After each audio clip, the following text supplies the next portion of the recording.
Ce livre m'a laissé sans voix. Vraiment. Il y a une phrase, à la toute fin, qui me hante encore. Ah oui, c'est le genre d'histoire qui s'installe en vous et ne vous quitte plus. On parle bien sûr de La peste d'Albert Camus. Exactement. C'est une plongée terrifiante dans ce qui arrive à une société entière quand le monde tel qu'on le connaît s'arrête. Net. Le mot qui me vient, c'est implacable. Au cœur de tout ça, il y a un homme, un médecin. Le docteur Bernard Rieu. Et tout commence de la façon la plus absurde qui soit. Pas avec un grand drame, non. Mais avec un rat mort sur un palier. C'est l'histoire d'une lutte que l'on sait perdue d'avance, mais qu'il est juste impensable de ne pas mener. Une victoire qui est une défaite sans fin. C'est complètement fou, non? Imaginez une seconde, une ville entière, bouclée, hermétiquement fermée. Personne n'entre, personne ne sort. Et à l'intérieur, un ennemi silencieux, invisible, qui frappe, au hasard. Alors, pour commencer, ce qui est frappant, c'est le cadre. On est à Oran, une ville, ordinaire, presque ennuyeuse. Les gens pensent au commerce, à la routine. Oui, la vie est mécanique. Et c'est ça qui est génial. Camus aurait pu choisir Paris, une capitale. Mais non. Il choisit Oran. Un lieu sans méfiance, quoi. Exactement. Ça pourrait être n'importe laquelle de nos villes. Un endroit absolument pas préparé à ce qui va lui tomber dessus. Et ça commence. Tout doucement. Le docteur Rieu, un matin, il trouve ce fameux rat mort. Le concierge pense que c'est une mauvaise blague. Voilà. On nettoie, on passe à autre chose.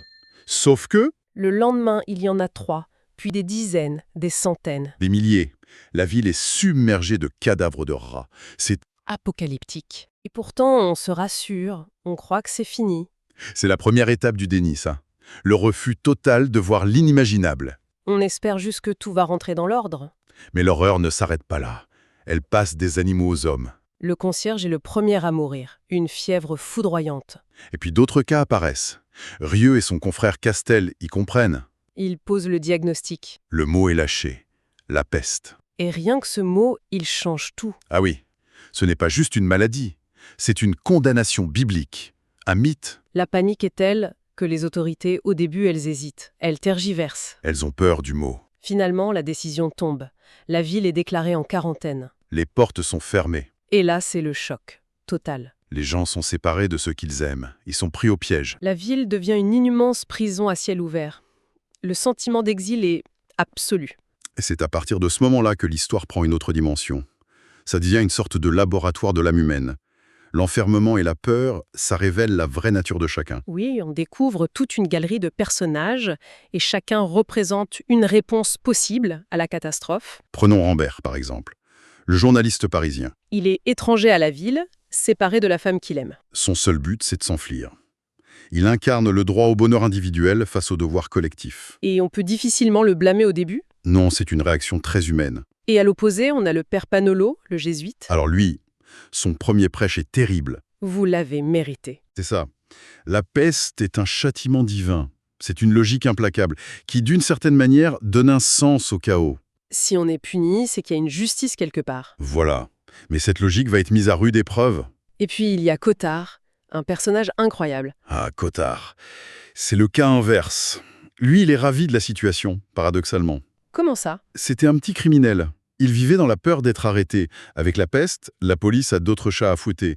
Et surtout, la peur généralisée le normalise. Il se sent enfin intégré. Il est le profiteur du malheur, en quelque sorte. Totalement. Et au milieu de tout ça, des figures plus discrètes, comme Joseph Grand. L'employé de mairie. Obsédé par l'idée d'écrire la première phrase parfaite d'un roman qu'il n'écrira jamais. Au milieu de l'horreur, il s'accroche à cette quête absurde, presque dérisoire de perfection. C'est une forme de dignité. Une manière de refuser le chaos. Et enfin, il y a Tarou. L'homme mystérieux qui note tout dans ses carnets. Lui, il cherche un moyen de lutter contre le fléau sans être un héros. Son but, c'est de devenir un saint sans Dieu. Une idée folle et magnifique. L'été arrive, la chaleur, l'isolement et le nombre de morts qui explosent. Là, on bascule dans l'horreur industrielle. On ne peut plus enterrer les corps. Les fosses communes. Puis les fours crématoires. La ville sombre vraiment dans le désespoir. Mais c'est là qu'un basculement s'opère. Oui, c'est Tarou qui va voir Rieu. Il lui propose de créer des formations sanitaires. Des équipes de volontaires. Exactement. Pour aider les médecins. Pas au nom de Dieu, pas au nom d'une idéologie. Simplement parce qu'il faut le faire. C'est le début de la révolte. Le mot est lâché.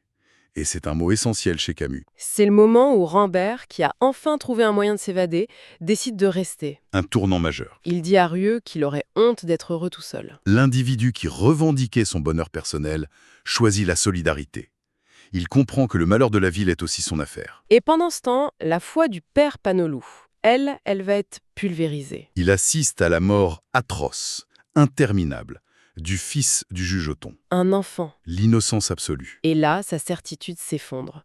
Il ne peut plus justifier la souffrance. Comment un Dieu bon peut laisser un enfant souffrir comme ça? Sa foi ne s'en remet pas. Il meurt peu après, en refusant de se faire soigner, serrant un crucifix contre lui. C'est tragique. Et au milieu de tout ça, il y a Rieu. Il travaille sans relâche. Mais ce n'est pas un saint, il le dit lui-même. C'est un homme qui fait son métier. Il sait que son combat contre la mort est une défaite sans fin. Sa motivation est fascinante. Il ne croit pas en Dieu. Alors pourquoi il se bat? Il dit qu'il lutte contre la création telle qu'elle est. C'est un refus de se mettre à genoux face à la souffrance et à la mort. Même en sachant que la mort aura le dernier mot? C'est ça, la révolte. L'acte ultime. Finalement, après des mois de lutte, l'épidémie commence à reculer. Lentement. L'espoir renaît et la ville explose de joie quand les portes rouvrent enfin. On pourrait croire que c'est une fin heureuse. Oui, mais la victoire a un goût amer. Tarou, l'un des plus courageux, est l'une des dernières victimes. Et Rieu, qui a tout donné pour sauver les autres, il apprend que sa propre femme, qui était partie se soigner loin de la ville, est morte. C'est d'une cruauté. C'est là que le livre vous achève, alors que la foule célèbre, Rieu les regarde. Et on découvre que c'est lui, le chroniqueur de toute cette histoire. Et il sait une chose que les autres ignorent. Ou qu'ils ont déjà choisi d'oublier. Il sait que le bacille de la peste ne meurt ni ne disparaît jamais, qu'il peut rester des dizaines d'années endormi dans les meubles, le linge, les paperasses. Et que, peut-être, le jour viendrait où, pour le malheur et l'enseignement des hommes, La peste réveillerait ses rats. et les enverrait mourir dans une cité heureuse. Le combat n'est jamais terminé.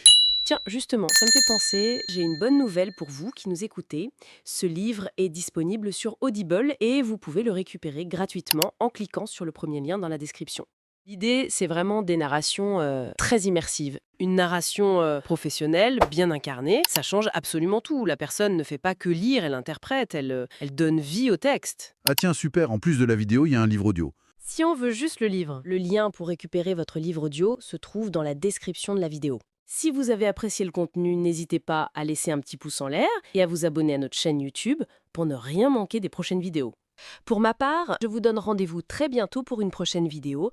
En attendant, je vous souhaite une excellente fin de journée ou une agréable soirée et à très vite.